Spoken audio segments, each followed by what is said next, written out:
Finally, the first rays of the rising sun broke through my strange trance. I headed off in my little sailboat across Buzzard's Bay toward Cape Cod, and the effects of wind and water soon cleared my senses of the residue of my memories. Sidney's words were still with me, to be sure, but the sensations they had generated in me from my brief foray into criminal law gradually quieted as I guided the little craft along the peaks of the ocean waves that built rapidly as the tide and the current battled one another.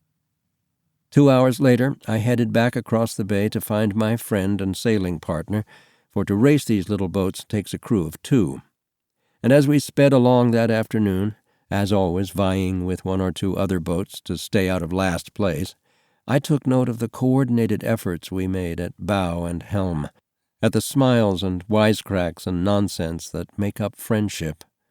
I thought long and hard, probably to the detriment of our results, about the beauty of not finding oneself alone, about the serenity in finding oneself connected to others.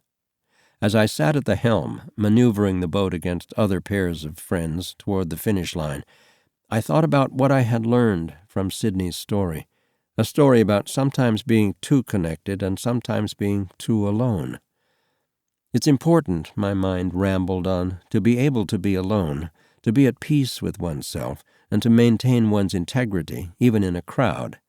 But it's equally important to be connected to others, to nurture the attachments one has to family and friends, which protect against loneliness, the way an umbrella protects against rain.